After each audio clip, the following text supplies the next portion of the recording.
Hello friends, आप सभी का स्वागत है हमारे अपने YouTube channel special field special study में।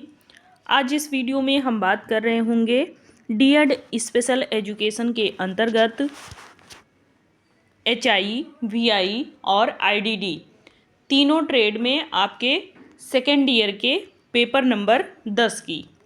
और पेपर नंबर 10 जैसा कि आप लोगों को पता है कि ये कॉमन कोर्स है आपका और इंक्लूसिव एजुकेशन ये आपका सब्जेक्ट रहेगा। इसमें अभी तक हम लोगों ने जो फर्स्ट यूनिट है उसको कंप्लीट कर लिया है। आज हम जो यूनिट पढ़ने वाले हैं वो हम सेकेंड यूनिट पढ़ेंगे। और सेकेंड यूनिट में आप लोग जानते हैं कि हम समावेशी शिक्षा के बारे में ही जानेंगे। इसके पहले हम लोगों ने शिक्षा के बारे में जाना, शिक्षा का अर्थ क्या है, परिभाषा क्या है और शिक्षा का विस्तार कैसे हुआ, इसके बारे में हम लोग जाने। कैसे समाज में एक शिक्षित व्यक्ति की पहचान बनती है, ये सारी चीज़ें अगर अभी तक आप लोगों ने नहीं पढ़ा है तो आप हमारे इस चैनल पे विजिट करते हुए special field special study YouTube channel पे जा करके सारी वीडियोस देख सकते हैं। साथ ही अगर आपको पीडीएफ चाहिए तो आप पीडीएफ के लिए special field special study Telegram channel से भी जुड़ सकते हैं, जहां पे आपको चाहे पीडीएफ हो या फिर प्रैक्टिकल फाइल्स हो, सब कुछ आपको वहां पे मिलने वाला है। यदि कोई भी समस्या हो रही है ये सब डाउनलोड करने में या फिर आपको समझने में प्रॉब्लम है तो आप हमसे संपर्क भी कर सकते हैं। आप मैसेज में लिखिएगा, मैं मैसेज को देख करके आपको ज़रूर कमेंट करके बताऊंगी कि आपको क्या प्रॉब्लम है और आपको वो प्रॉब्लम कैसे सॉल्व करनी है। तो चलिए देखते हैं हम लोग आज इसमें हम क्या कुछ पढ़ेंगे। बाकी आपको कोई भी समस्या हो रही है कमेंट बॉक्स में ज़रूर कमेंट करें, चाहे आप अदर इंस्टीट्यूट से हों या फिर आप हमारे ही institute national association for the blind Ayodhya से हों। आप अगर कमेंट करते हैं आपके कमेंट को देखा जाएगा और उसको ज़रूर सॉल्व किया जाएगा। देखिए हमारा जो दूसरा यूनिट है उस यूनिट का पूरा नाम है समावेशी शिक्षा की अवधारणा और अर्थ, यानी कि समावेशी शिक्षा के बारे में ही ये पूरी यूनिट होगी। और इस पूरी यूनिट में आपको 5 चैप्टर पढ़ने होंगे। इन पांचों चैप्टर में आप देख सकते हैं पहला चैप्टर होगा आपका समावेशन का अर्थ और परिभाषा, उसके बाद समावेशन के सिद्धांत, फिर एकीकरण बनाम समावेशी शिक्षा, फिर समावेशी शिक्षा की बाधाएं और सुविधाकर्ता, और समावेशी शिक्षा के लिए रूपरेखा, अधिनियम और नीति प्रावधान। तो ये पांचों चैप्टर हम कवर करेंगे, एक एक वीडियो में हम कवर करेंगे पांचों चैप्टर को। अलग अलग वीडियोज इसका होगा, क्योंकि अगर आपको हम एक ही वीडियो में बताएंगे तो वीडियो भी काफ़ी लंबा हो जाएगा और आपको समझ भी कम आएगा। तो हम एक एक चैप्टर लेंगे और एक एक चैप्टर अच्छे से आपको समझाएंगे भी। तो समावेशन का अर्थ और परिभाषा सबसे पहले हम इसको जानेंगे और सब ये जानेंगे हम कि इसमें जो प्रश्न बनेंगे वो आपके कैसे बनेंगे, किस प्रकार के प्रश्न आपके जो पेपर होने वाले हैं उसमें कैसे पूछे जा सकते हैं। तो उसमें आपसे ये पूछा जा सकता है कि समावेशन का अर्थ और परिभाषा बताइए। डायरेक्ट जो आपके सब यूनिट है उसके नाम से ही पूछा जा सकता है। बाकी समावेशन के लाभ भी पूछ सकता है। इस प्रकार से अगर समावेशन से संबंधित कोई भी प्रश्न आ रहा है तो आप उसके उत्तर इस प्रकार से लिखेंगे। तो उसका उत्तर ये हो सकता है समावेशन का अर्थ और परिभाषा। सबसे पहले हम जानेंगे meaning and definition of inclusion. तो समावेशन जो होता है वो एक शैक्षिक अभ्यास होता है, जितना अभ्यास करेंगे आप उसमें उतने ही पारंगत होंगे, जिसके अंतर्गत विशेष आवश्यकता वाले छात्रों को एक स्कूल में सामान्य शिक्षा कक्षाओं में पूरी तरीके से एकीकृत किया जाता है। मुख्य धारा शब्द जिसे एक विशेष आवश्यकता वाले बच्चे द्वारा परिभाषित किया गया है, जो कुछ विषयों के लिए सामान्य कक्षा में जाता है लेकिन पूरी तरह से एकीकृत नहीं है। समावेशन और मुख्य धारा में लाने के बीच यही मुख्य अंतर भी है। समावेशन का दर्शन इस विचार पर आधारित है कि प्रत्येक व्यक्ति को उसकी दिव्यांगताओं की परवाह किए बिना ही समाज में उसी के ढांचे में पूरी तरीके से उसको शामिल किया जाए और उसको भी वही अधिकार मिले जो एक सामान्य व्यक्ति को मिलता है। और समावेशी कक्षाओं में किसी द्वारा जो किए गए शोध होते हैं पारंपरिक या विशेष आवश्यकता वाले छात्रों दोनों के लिए जो लाभ होते हैं वो सभी चीज़ें यहाँ पे लागू होनी चाहिए। जब हम समाज में सभी व्यक्तियों, समुदायों और समूहों को बिना किसी भेदभाव के समान अधिकार और समानता प्रदान करते हैं तो उसे समावेशन कहते हैं। इसका मुख्य उद्देश्य सभी को समाज में समानता, सम्मान और अधिकार प्रदान करना होता है। और समावेशन का अर्थ ये हम जानेंगे कि प्रत्येक व्यक्ति की जो विविधता होती है, उसकी या विशेषता होती है या फिर उसकी एक अद्वितीयता होती है, मतलब कि कोई व्यक्ति एक व्यक्ति से किस प्रकार से भिन्न है, इन सभी को मान्यता देना होता है। चाहे वह जाति से हो, चाहे वो किसी भी धर्म का हो, चाहे किसी लैंगिक का हो, चाहे शारीरिक बनावट में या मानसिक बनावट में, किसी भी प्रकार से एक दूसरे से अगर वो भिन्न है तो प्रत्येक व्यक्ति को उसकी पहचान और मानवाधिकार में समानता का हक देना होता है। अब हम बात करेंगे कि अपने लैंग्वेज में इसको हम कैसे याद करेंगे, समावेशन क्या है। तो हम सीधे तौर पर यही बात करेंगे कि समावेशन वो होता है जहाँ पर जो हमारे विशेष आवश्यकता वाले बच्चे हैं, या फिर कह लीजिए कि वो बच्चे जो हमारे सामान्य हैं, जिनको किसी भी प्रकार का कोई प्रॉब्लम नहीं है, दोनों को एक साथ कक्षा में ला करके उनको शिक्षित किया जाए। किसी भी प्रकार से उनके साथ कोई भी भेदभाव ना किया जाए। उन्हें भी जो हमारे विशेष आवश्यकता वाले बच्चे हैं, CWSN वाले, उनको भी वही सारे अधिकार मिलने चाहिए जो एक बच्चे को मिल रहा है सामान्य उस कक्षा में जो पढ़ रहा है। यानी कि उसे किसी भी प्रकार की कोई भी दिक्कत नहीं है, फिर भी उस बच्चे को सारे अधिकार मिल रहे हैं, तो हम वही सारे अधिकार अपने CWSN वाले बच्चे को देंगे। और उसके साथ हम किसी भी प्रकार का भेदभाव नहीं करेंगे, चाहे वो किसी भी जाति का रहे, किसी भी धर्म का रहे, किसी भी लिंग से रहे। या ये नहीं हम कहेंगे कि नहीं ये पुरुष जाति का है तो इसको ये काम करना है, या महिला जाति की है तो फिर इसे ये कार्य करना है। ऐसा हम बिल्कुल भी वहाँ नहीं सोचेंगे। यहाँ तक कि हम थर्ड जेंडर को भी वही सारी चीज़ें देते हैं, समान अधिकार देते हैं, उनके साथ भी हमें किसी भी प्रकार का भेदभाव नहीं करना है और सबको एक साथ शामिल करना है। किसी की दिव्यांगताओं का कोई भी परवाह यहाँ पे नहीं करना है कि ये बच्चा ये नहीं कर सकता है, क्योंकि जो भी बच्चा होता है उसके अंदर छिपी हुई दिव्यांगता जो है वो उसकी क्षमता को नष्ट नहीं कर सकती है। भले उसे शारीरिक रूप से, मानसिक रूप से उसे थोड़ा सा बिगाड़ सकती हैं, लेकिन हमें जो उसकी बची हुई क्षमता है, उस बची हुई क्षमता को उभारना है और उसी के बल पे उस बच्चे को उस समाज में एक तरीके से पहचान बनवाने में उसकी मदद करनी है, और वो कैसे अपना जीविकोपार्जन करे उसमें भी हमें पूरा मदद करना है। तो ये समावेशन होता है जिसमें हम एक दिव्यांग बच्चे को उसको कैसे आगे बढ़ना है उसके लिए हम प्रेरित करते हैं और उसको भी वही सारे समान अधिकार देते हैं जो हम सामान्य बच्चे को देते हैं। वही सारे अधिकार हम उसको दे करके उसके जीविकोपार्जन में मदद करते हैं। इसका कार्य ये भी सुनिश्चित करना होता है कि कोई भी व्यक्ति किसी जाति, धर्म, लिंग व शारीरिक मानसिक स्थिति और सेक्सुअलिटी या फिर किसी भी अन्य पहचान के आधार पर परित्यक्त ना हो।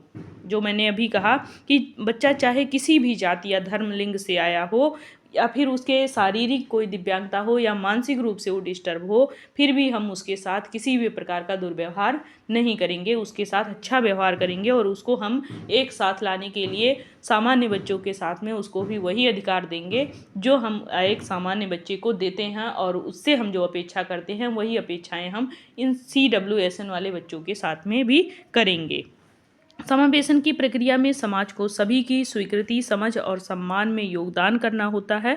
इसका यह अर्थ ये नहीं होता है कि सिर्फ व्यक्ति को समाज में शामिल होने के लिए बदलना पड़े, बल्कि समाज को भी अपनी सोच और अपने दृष्टिकोण में परिवर्तन करना होगा।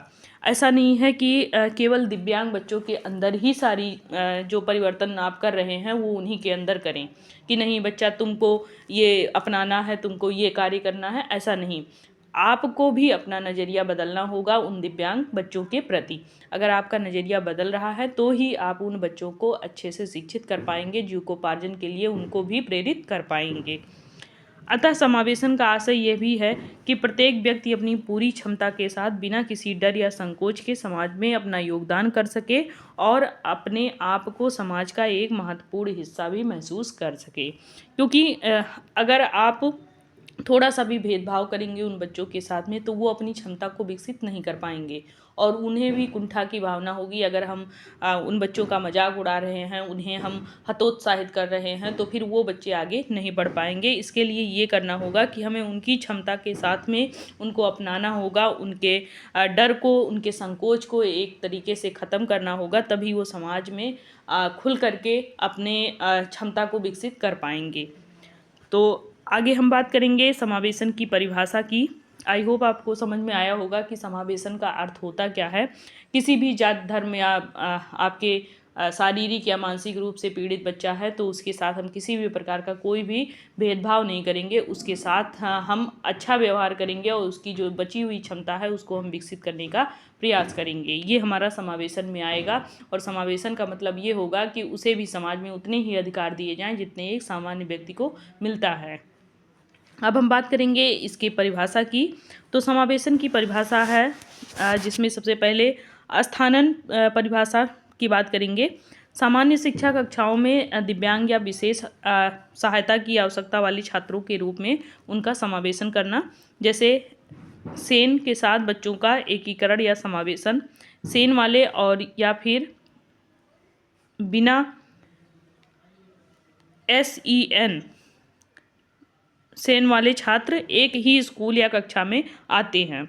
स्पेशल एजुकेशन नीड्स जिसको हम बोल सकते हैं, या CWSN जिसको चिल्ड्रन विथ स्पेशल नीड्स के बोल सकते हैं। ऐसे इसके बारे में आप थोड़ा सा कंफ्यूज मत होइएगा। सेन स्पेशल एजुकेशन नीड्स वाले जो छात्र होते हैं उनके लिए कक्षा में किस प्रकार से उनका समावेशन किया जाए और उनके लिए कैसी कक्षा कक्ष हो, इसका यहाँ पे प्रबंधन करना। दूसरा है व्यक्तिकृत परिभाषा यहाँ पे। तो दिव्यांग या विशेष सहायता की आवश्यकता वाले छात्रों की सामाजिक और शैक्षणिक आवश्यकताओं को पूरा करने के रूप में समावेशन करना। अब यहाँ पे कुछ ऐसे दिए गए हैं कि उनके लिए क्या क्या किया जाए। तो जो CWSN वाले छात्र होते हैं उनको मुख्य धारा की कक्षाओं में उनके सीखने के लक्ष्यों को प्राप्त करने के लिए व्यक्तिगत उनको अगर समर्थन दिया जा रहा है तो वो भी बच्चे आगे बढ़ सकते हैं। या फिर कक्षाओं में उनको शिक्षा से लाभान्वित किया जा रहा है या फिर उनका मूल्यांकन अच्छे से किया जा रहा है तो वो भी बच्चे एक तरीके से आगे बढ़ सकते हैं। सामान्य व्यक्तिगत परिभाषा अगर हम देखें तो यहाँ पे हम बात करेंगे कि सभी छात्र पाठों में सक्रिय रूप से भाग ले सकें। जो भी लेसन पढ़ाया जा रहा है उसमें वो बच्चे भी भाग ले सकें। जिन बच्चों को अच्छे से समझ में ना आ रहा हो तो उन्हें 1 बार 2 बार 4 बार उनको बता करके समझाया भी जाए। सभी छात्रों को उनके सीखने के लक्ष्यों को प्राप्त करने के लिए व्यक्तिगत समर्थन भी प्राप्त होना चाहिए और नियमित जो कक्षाओं में निर्देश से सभी छात्रों को लाभ होता है उसके लिए जिन बच्चों को नहीं लाभ हो रहा है या कोई भी समस्या आ रही है उसका भी सल्यूशन वहाँ पे रखा जाए। यह तर्क दिया गया है कि समावेशी कक्षा न केवल पहुँच जैसे इनपुट के मुद्दों पर शिक्षक प्रशिक्षण जैसी प्रक्रियाओं से संबंधित मुद्दों को संबोधित करने में के बारे में है, बल्कि इसमें पूरे सिस्टम में अंतर्निहित मूल्यों और मान्यताओं में बदलाव भी शामिल है। अगर मान लीजिए किसी बच्चे को आप कक्षा कक्ष में समझा रहे हैं, नहीं समझ में आ रहा है तो आप उसके लिए कोई भी प्रक्रिया अपना सकते हैं। आप उसको प्रशिक्षण के माध्यम से या फिर कुछ इनपुट डिवाइस वगैरह आप वहाँ पे ला करके समझा सकते हैं या फिर पूरे सिस्टम में कुछ आप उसमें बदलाव भी करके उन बच्चों को समझा सकते हैं। इसके लिए आवश्यक क्या है कि दिव्यांग बच्चों सहित सभी बच्चों को न केवल अपने समुदाय के भीतर स्कूली शिक्षा तक उनकी पहुंच बन सके बल्कि उन्हें अपनी पूरी क्षमता हासिल करने के लिए भी सीखने के उचित अवसर भी प्रदान किए जाएं। इसका दृष्टिकोण इस समझ पर भी आधारित होता है कि जो मौजूद भेदभाव हैं उसके बावजूद सभी बच्चों को स्कूल और अतिरिक्त जो उनको शैक्षिक वातावरण प्रदान किया जाता है वो सभी जो चीज़ें हैं उसमें उन बच्चों को शामिल किया जाए और सीखने के पूरे अवसर उनको वहाँ पे दिए जाएं। नेक्स्ट है हमारा इसी में संज्ञानात्मक कौशल के पदानुक्रम के बजाय प्रत्येक जो छात्र की खुली सीखने की क्षमता हो उसको प्रोत्साहन देना। छात्रों की कमियों पर ध्यान केंद्रित करने की आवश्यकता है बजाय पाठ्यक्रम में सुधार करने के, क्योंकि कभी कभी क्या होता है पाठ्यक्रम में उतना प्रॉब्लम नहीं होता है जितना बच्चों के अंदर होता है, तो उन चीज़ों पर भी ध्यान देना होगा। शिक्षकों की कुंजी के रूप में विशिष्ट अनुशासन ज्ञान पर जोर देने के बजाय सीखने की प्रक्रिया में छात्रों की सक्रिय भागीदारी होनी चाहिए। आप कुछ ऐसे एक्टिविटीज़ कराएं जिसमें छात्र अपने आप से ही उसमें भाग लेने के लिए प्रेरित हो जाएं। वैकल्पिक तौर पे भी आप पाठ्यक्रम रखें जिसमें बच्चा थोड़ा सा इंटरेस्टेड हो और उसको पूरा करने में वो अपनी उपलब्धि भी हासिल करे। साथ ही शिक्षक जो हों उनके बहिष्कृत करने के बजाय उनको उसमें शामिल करिए और उनको भी समझने का प्रयास किया जाए। शिक्षा में समावेशी दृष्टिकोण को बढ़ावा देने में यूनेस्को की कार्रवाइयों के लक्ष्य भी हम यहाँ पे देखेंगे। तो यूनेस्को द्वारा क्या यहाँ पे दृष्टिकोण अपनाया गया है, तो शिक्षा के प्रति एक समग्र दृष्टिकोण अपनाना जो ये सुनिश्चित करे कि हाशिए पर पड़े और बहिष्कृत समूहों की चिंताओं को सभी शिक्षा गतिविधियों में शामिल किया जाए। इसका मतलब ये है कि जितने भी हमारे वंचित वर्ग के हैं, जो भी हमारे यहाँ पे स्कूलों में नहीं पढ़ रहे हैं या कह लीजिए कि विद्यालय से मुक्त हैं बच्चे, जो बच्चे वंचित वर्ग के होते हैं वो बच्चे स्कूल में नहीं पढ़ रहे होते हैं, तो उन बच्चों को खोज कर लाना और उनको शिक्षा देना, यानी कि जो उन समूहों से बाहर हों जिनमें वो बच्चे पढ़ रहे हों और उससे उन्हें बाहर कर दिया गया हो, तो उनको भी उस गतिविधि में शामिल करना जहाँ पर वो शिक्षा ग्रहण कर सकें।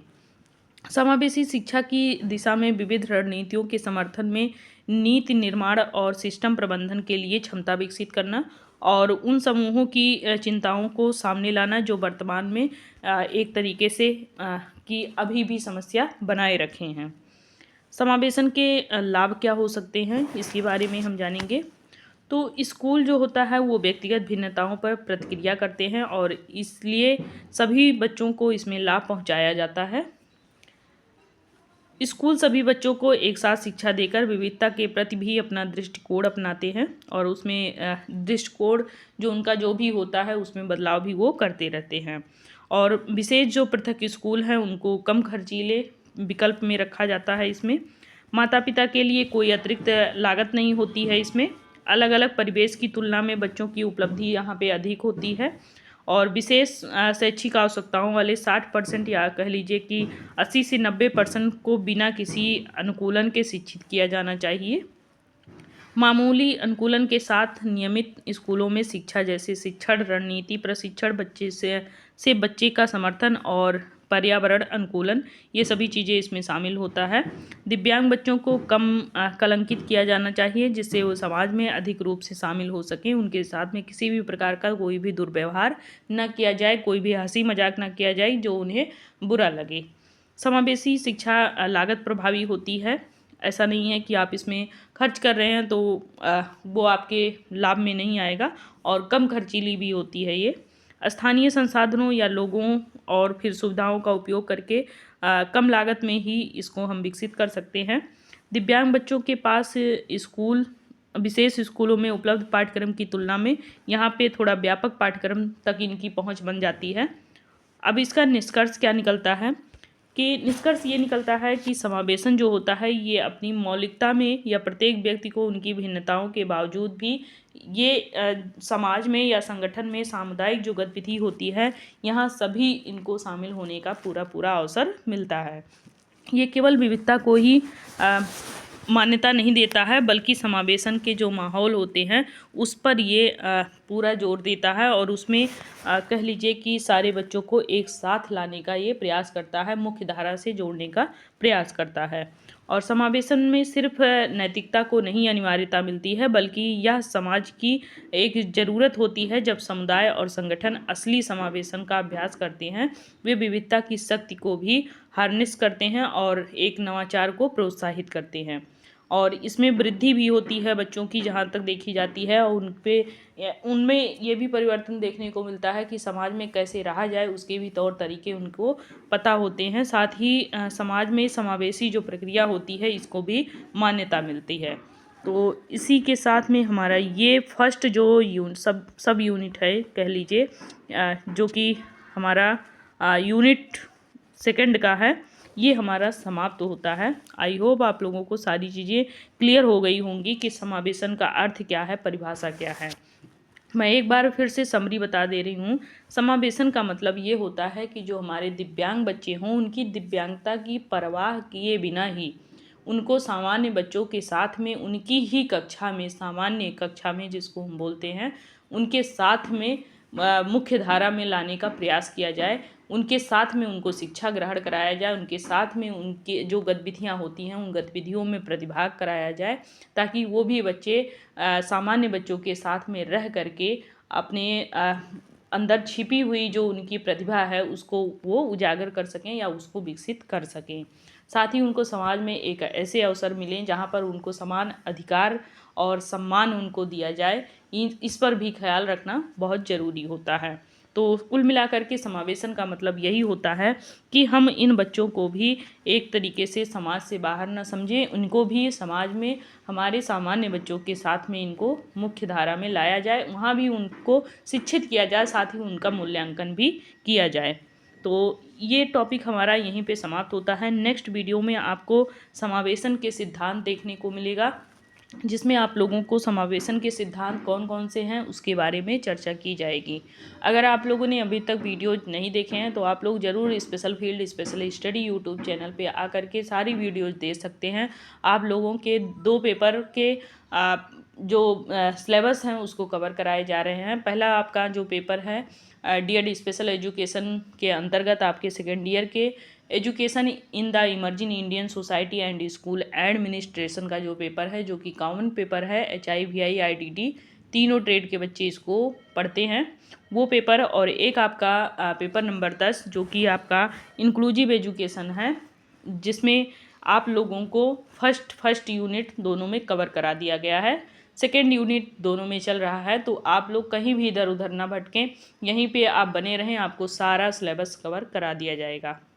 तो कहीं भी आपको समस्या हो समझने में या फिर मेरे बताए अनुसार आपको समझ में ना आया हो तो आप उसको कमेंट में लिखिएगा, मैं उसको दोबारा से आपको समझा दूंगी कि वो चीज़ें होती क्या हैं, और आपके नाम के साथ में वो टॉपिक मैं ज़रूर क्लियर कर दूंगी। आप वीडियो देखना मत भूलिएगा। आपको PDF चाहिए तो आप हमारे Telegram channel special field special study Telegram channel से जुड़ सकते हैं। वहाँ पे आपको सारी PDF मिल जाएंगी। आपको प्रैक्टिकल फाइल्स और सारी जो नोट्स हैं आपके थ्योरी पेपर के, वो सभी आपको वहाँ पे मिल जाएंगे। तो तब तक के लिए बाय बाय, टेक केयर, स्वस्थ रहें, मस्त रहें और अपना ख्याल रहें। और आप लोगों को साथ ही आप पढ़ाई भी करते रहें अच्छे से। एग्ज़ाम आपका जून में हो जाएगा, तो आपको तैयारी अभी से करनी है। 2 पेपर की तैयारी आपके हो रहे हैं, बाकी पेपरों के जल्द से जल्द आपको मिल जाएंगे। धन्यवाद।